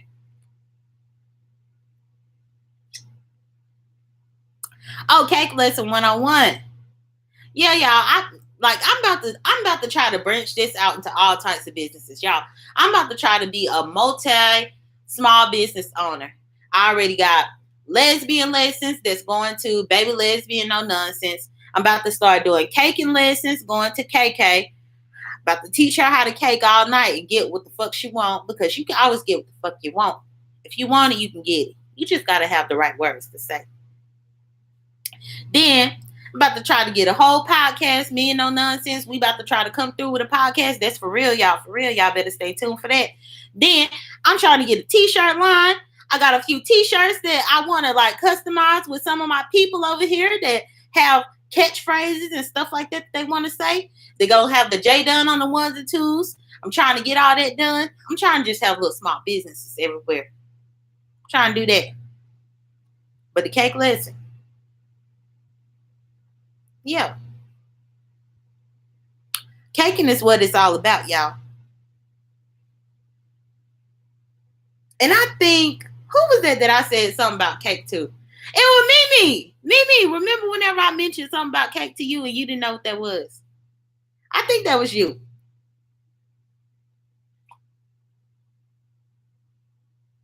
Yeah.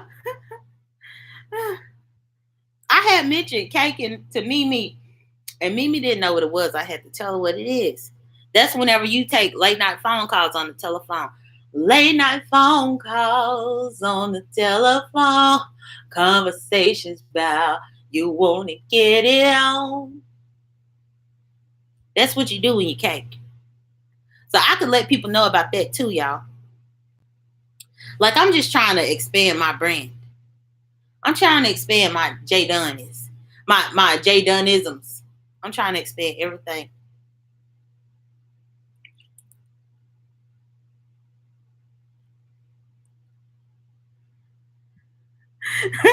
You said I was talking with dude, and you said go cake.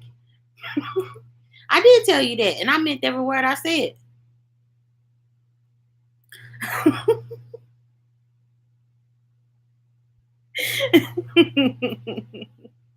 Miss Carr said, "Don't listen." Miss Carr, you over here trying to hate on me? Yeah, you know, KK, I'm trying to be an entrepreneur for real.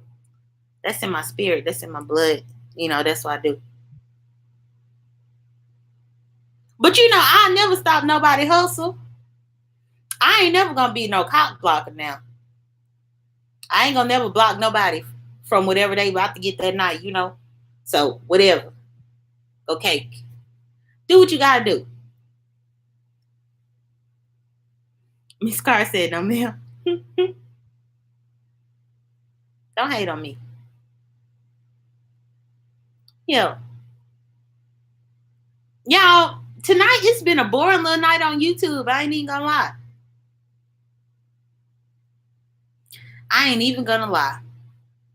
Like, I rewatched some lives that I missed before. One live I was rewatching, it got repetitive and it was so long I had to turn it off. But I ain't throwing no shade or nothing, but like I had to. And so then I started trying to read my Law of Attraction book, y'all. That book is good. But yeah, I've been in like a funky, dusty ass mood. Just a funky old dusty ass mood. But you know, I know it's just this day.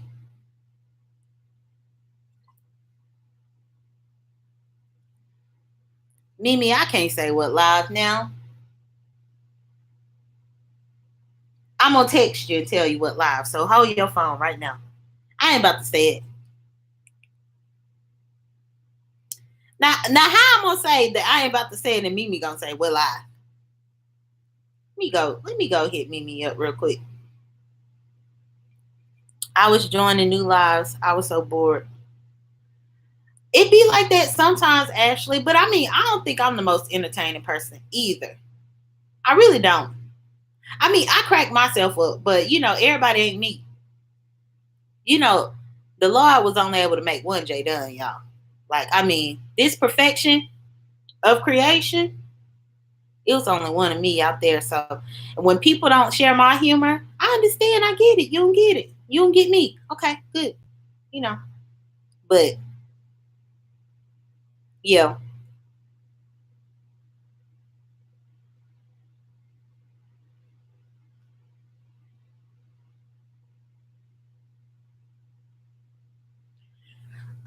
Mimi, I just text you. So check your text messages. But yeah, y'all, I'm just more so here to have fun and stuff. But I do. When I feel like dragging, y'all, it's going to be a drag. So, like, this done came out positive. It's done been nice. We done had a whole history lesson. We done got to talk about differences within the cultures, within the races, within America. We've talked about a lot of stuff. It's been very informative, and I appreciate it. However, this channel ain't going to be that. So, don't you get your mouth all watering for it. When my J Dunn channel come back, y'all, which J Dunn will be back in like 11 days, y'all. J Dunn channel.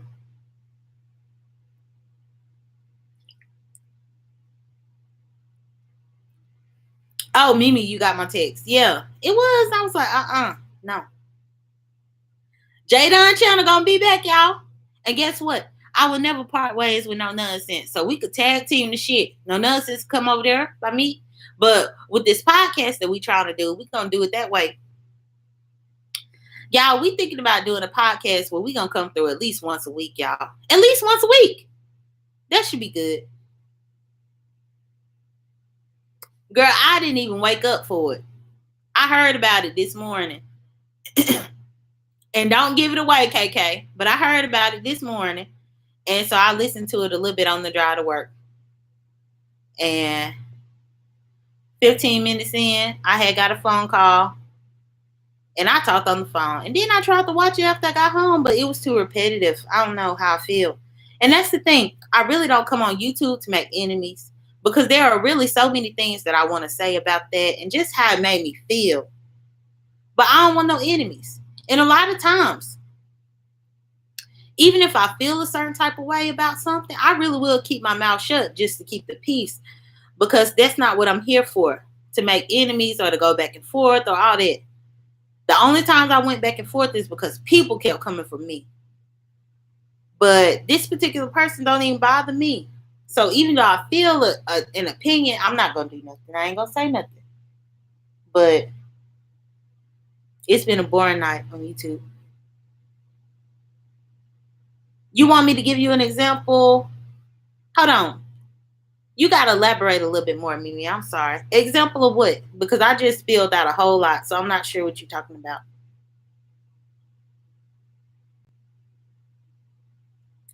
And Mimi, I'm just so happy that you on here talking and you safe. That's good. And I'm happy Ashley Luke is on here. That's good. I'm happy for y'all.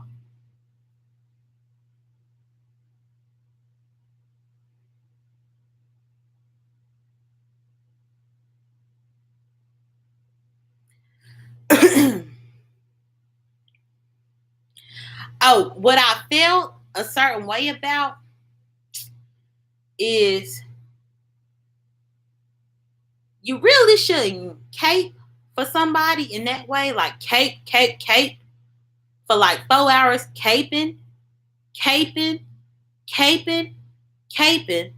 for somebody that you ain't fucking and somebody that you don't even have the desire to fuck.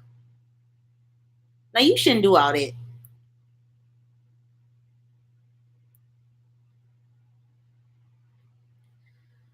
There is no way you should repeat yourself like that all the fucking time. And you making me try to give it away. Okay. If it ain't about a cute coin, and it's really not about a cute coin, then you need to restrain everybody.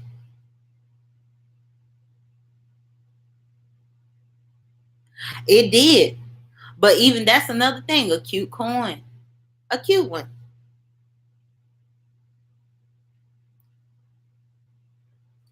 And I don't knock nobody's hustle, but I know it was a cute coin. And I'm just like, what is this about? What is the reason? What is the purpose for this? Why? Because I mean, as quiet as it kept, y'all, we all travel from platform to platform. And I ain't gonna lie, y'all. I ain't gonna lie. I done seen some stuff and I just be like, Grace, is that you? Like, I done seen it. Granted, the woman ain't did nothing to me. She ain't said nothing bad about me, nothing. But I do see stuff and I'm just like, wait a minute. Wait the fuck a minute. Wait a minute about this. But I just look and I keep my mouth shut.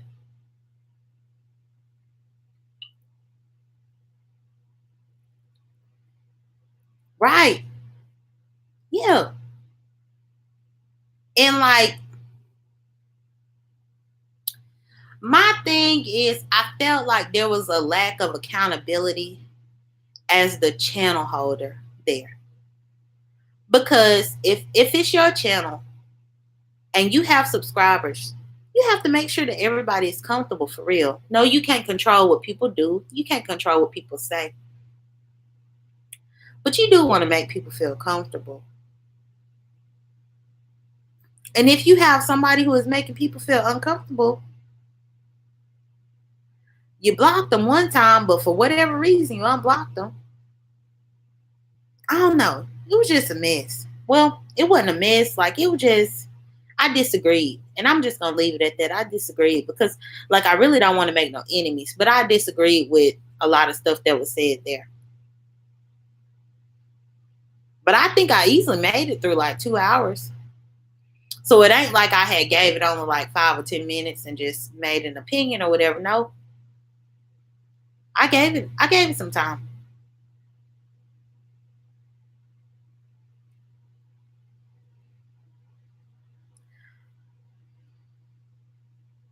Yeah, I don't want no more. I don't want no more. I didn't even want the ones that I got right now, y'all. I didn't even want the ones that I got right now. And the thing is, I got drug all over social media because I don't want enemies. But like, I really don't. I try to be cool with everybody. Like, I don't want that for me. I don't want that for you either, though. And I say you in general. Like, I don't want nobody having no enemies. It's not worth it. It's not necessary. YouTube is supposed to be fun. It's what people do. Like, this is what people do to unwind at the end of the day. Like, they done already went and deal with the real world, deal with real life, all that type of shit. A lot of people have kids, families, husbands, significant others, whatever. You know, you done dealt with all that. So you just want to come and kick your feet up and just do YouTube and not have no fuckery going on. But it's always some fuckery going on. And for a little while, fuckery was always following me. And for a little while, I was trying to ignore the fuckery. But then it got to the point where I'm like, you know, I ain't trying to be no doormat now. I ain't trying to. Then at that point, where I was trying to take the high road, like people always want you to do, I started not taking the high road. And y'all, between me and y'all, when I started not, let me lean in and whisper. Y'all, when I finally made it up in my mind to stop trying to take the high road, and I took the lowest old gutter road, it felt good. I felt liberated. It felt good to me. For me to be the person to avoid conflict, hold on, let me whisper again. For me to be the person that I am, who avoids conflict to no end. When I finally started speaking up for me, bitch, I felt good. Felt fucking good.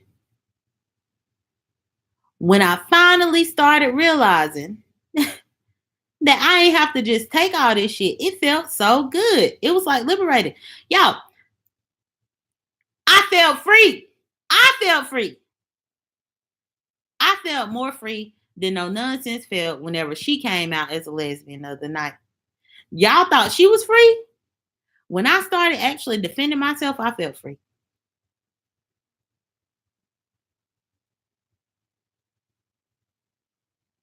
Mimi said, child, my ass went to sleep, woke up, they still talking, saying the same things. KK said, writer Ashley Lucas. Mimi said, I left to pick up my niece from a homecoming dance, got home, and they were still going. Mimi said, y'all catch Everybody Hates Angel. His channel is good and is in line with what we were talking about tonight. Okay, I'll look him up. Ashley said, and Mimi, I tried to get into him, but I can't. KK said, well, let's go follow at Mimi. Mimi said, I like him, Ashley. He's a smart brother and teach some good stuff. Mimi said, China Fox too. Oh, I got China Fox. I do. I think she got China Fox and China Rebel. I think I'm subscribed to both of them. Because one of them is like her regular page, but then another one is like where she really just let go and go in and let have. I used to watch China Fox and I used to watch Chrissy. I will check out Chrissy. You'll love Chrissy. She speaks facts on colorism. Oh, it's Rebel Fox. Okay. Dang, I knew it was something about a rebel. Okay, going to follow Chrissy. Okay. So that's good, y'all. It's funny because we all move in the same circles. But that's always the given. When you are supporting, and then these people support other people, and then they shout other people out to tell you to go support, you go support. like you do. But at the same time, when it's like mess going on back and forth, y'all, I'm telling y'all, I was having flashbacks of Grace 2.0. Like all the time I do. But I'm trying not to feel that way. I'm trying not to, but I just see what I see. And the only downside between this and that is like whenever Grace 2.0 was doing her shit, I could call in with the violin music. For this shit, whenever I'm ready to call in, I ain't got no music to play. But I ain't calling in yet because, again, this person's done nothing to me. But I just see it's like weird what's going on. Like I see the stuff. I see it, y'all. I got 20/20 vision. Y'all see me in my profile picture on here with glasses. Them glasses fake. I do it for fashion. Whenever I'm feeling Malcolm X-ish, whenever I feel Spike Lee-ish, that's whenever I wear the glasses. They are not prescribed. I can see very well. And I see the comments. I see the people in the chat. I see the shade that's going on. I see the bones that's being carried from platform to platform. I see all this shit. And it bothers me a little bit.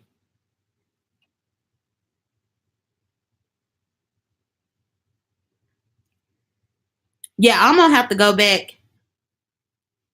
Oh, thank you, KK. I'm going to have to go back and follow them too.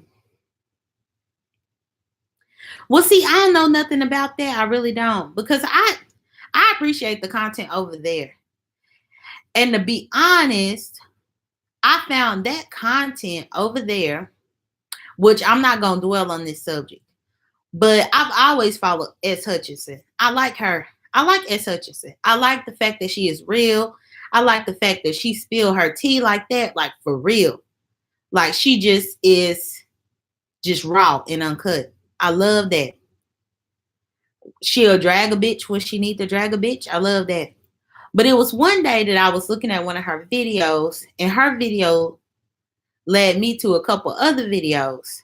And then you know how the YouTube recommendations go. Whenever you are looking at a video, then it recommends something else that's similar, something that's like it. And so I ended up over there. That's how I went over there. And I mean, it was okay, you know. It was nice. It was positive for the most part. But at the same time, the more I'm looking at it, I'm just like, well, no. But at the same time, that's probably how people view me, y'all. I just had a light bulb go up in my head. Because I went over there for positivity. But then I realized it was slightly negative. It was slightly shady. During the days where I just wanted some positivity, but I didn't want no shade. I went over there and I got shade sometimes. And now I'm thinking about me. Where people follow my J Dunn channel initially for positivity. And they would come over there for positivity, only for me to be shady and end up doing negative shit. And hence the reason why this channel was born. Because I got to separate the two. I got to keep my audience satisfied. I don't want to be negative and doing dumb shit all the time or saying dumb shit all the time, y'all. I'll go off, I'll say some shit. Sometimes I say stuff and it's probably not in the best taste. But like, look, it was on my mind at that time. I said it. I said it. And then I apologize, y'all, because when I apologize, I mean it. I promise I do. But sometimes I do it. Let me go back at the comments. She said, who hate black women? I love her too. KK said, I follow her but miss her videos. Ashley said, and Mimi, his name is Tommy. KK said, yes, I find people I don't even know that way. Mimi said, no, ma'am, can't watch him. He despises black women. Y'all, why y'all even mentioning him on my channel? Like, y'all, now for that reason, I ought to get my own wrench out and block you. Ashley, I ain't gonna block you, but don't. Ashley. That man. Him? No. Not him. Girl, no. Not him.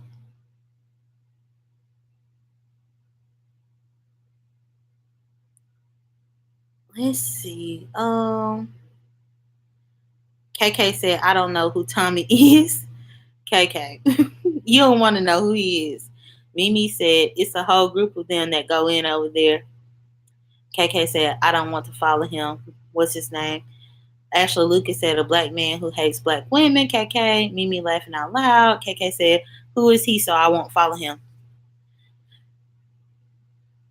His name Tommy. Don't follow nobody named Tommy on YouTube. Nobody. And if they happen to have a last name that might be like of Spanish or Hispanic or Latino, Latino origins, don't follow. Don't follow. Don't do it.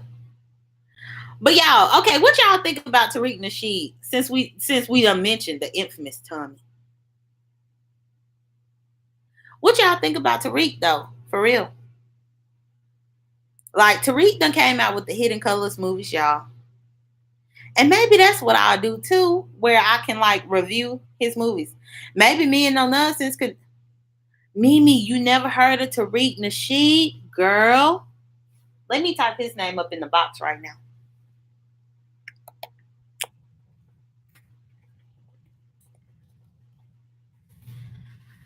Find him on YouTube.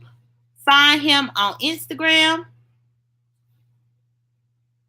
Okay. Find him on YouTube, Instagram. You can find him on Facebook. You can find him everywhere. But he has this documentary series called Hidden Colors, which you just gave me a good idea. Maybe that's something that me and No Nonsense can actually watch and review on our podcast. Because I'm sure No Nonsense ain't watched it before. That'll give us some substance to talk about.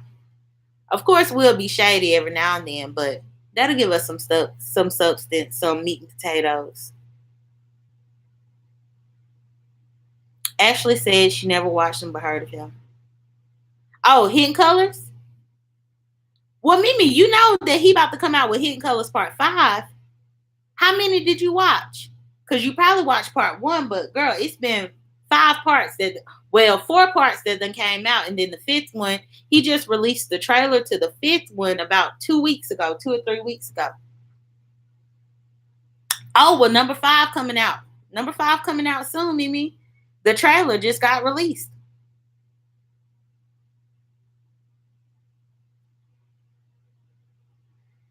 Yeah, he's good. He's good, for real. But that's what's up, Mimi. So you watched all 4. Well, yeah, Tariq Nasheed, you know, he is the creator of that. Baby, I told Miss Carr this stuff I love to dive into. Yeah. He's good, y'all. He is. But y'all, we knocking on 2 hours, y'all. And I ain't gonna do a marathon live. Although I would love to. Like, if we could keep the conversation flowing, I wouldn't mind doing that. Because I know that a few of the people in here, you know, y'all over there with the storm. And I'm happy y'all still have electricity. I'm assuming that y'all do. And if this is taking y'all's mind off of what's going on, then yeah, I'll be more than happy to be here. I typically don't like long lives because they take longer to upload, y'all. The longer the live, the longer it takes to upload, the longer it takes for the chat to appear on the playback. It's just a whole type of mess. So when you do short, quick lives, you can get the live uploaded and the chat uploaded within like maybe a half hour. But with the longer lives, and I feel like once it caps like 2.5, 3 hours, it could be like 2 days before you get the full live in the comments. I guess because YouTube has to put the live up, then they have to put the comments in, then they have to sync everything up so that everything goes together.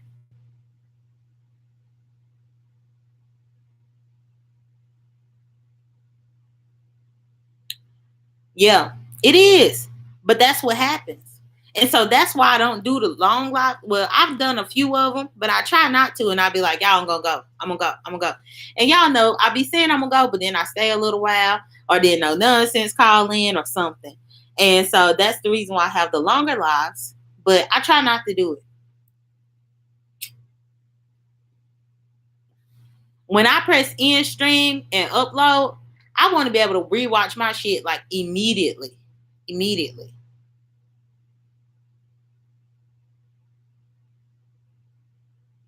Mimi said this type of topic, this was really good. Ashley Lucas said, yes. KK said, we got a lot of good stuff to talk about. Mimi said, child, it's too much. KK said, and our peeps here safe from the storm. I don't know what No Nonsense said. She probably ain't even followed this channel yet, even though I know I done spammed it all around. But she probably ain't followed this channel yet. And she could be having a date night. I mean, even when you married, that still don't mean you can't cake. And y'all, it's 12:41 a.m. this time. Oh, these caking hours.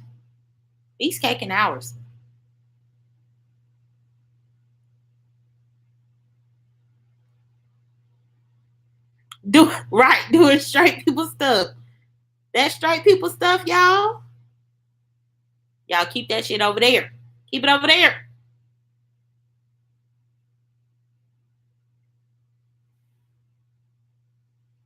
Y'all, I'm gonna have to do a rant about straight people one day. Maybe I'll do that next Friday about straight people. Be like, dear straight people. And I'm gonna have to let y'all know the real deal about how we feel. Cause we got some shit that we need to get off our chest. We got some shit. But then I could say that for the podcast. Right. But then I could say that for the podcast too. And then do dear straight people with no nonsense to go back and forth. I don't know. I'll figure it out. But yeah, we got some shit we got to get off our chest about y'all. Like, y'all just be out here frolicking, do whatever y'all want to do.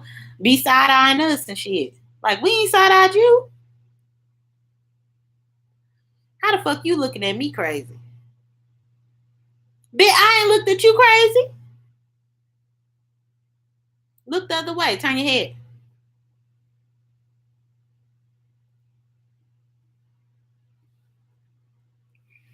But yeah, well, at 2 hours, guys, I think I'm gonna cut this short.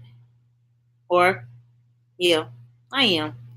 But I'm so happy to see the familiar faces up in here. I'm so happy that it's been just a place where we just been actually able to, just vibe and just talk. I'm happy that everybody is safe and well. I'm happy, that we all doing good. I'm happy about that. It has been fun, Mimi. And thank you for all the information, the knowledge that you spit each and every time. You are greatly appreciated. Miss Carter left out of here already, but she is greatly appreciated too. Spitting game, spitting wisdom, all of that stuff. Same thing for No Nonsense. Same thing for KK. Ashley Lucas come through. We learned. Oh, Miss Carter, I thought you left. I hadn't seen you in a little while. But yeah, we just learning, We let the queens. Well, we all queens up in here, but we let y'all teach us. We'll listen. We be willing to listen. We might not take heed immediately. We might not take heed right when you think we supposed to, but we still retain the information. We just might have to fuck up a little bit for a little while before we actually show that we retained the information. But we got it. Oh, okay, that's fine, Miss Carr. But yeah, either way, 2 hours, that's enough. Thank y'all for coming through. Thank y'all for stopping by. I appreciated this live, y'all. I appreciate it. I'm about to upload it. Take me some medicine. Y'all haven't been feeling too well. But I feel good. But sometimes you feel just a little. Man, I feel like a woman. Dun, dun, dun, dun, dun, dun. So I'm going to take some medicine. I'm going to go to bed. But y'all, stay safe. Don't let the hurricane get y'all, please. I love y'all. That's all. J Dub signing out. Bye.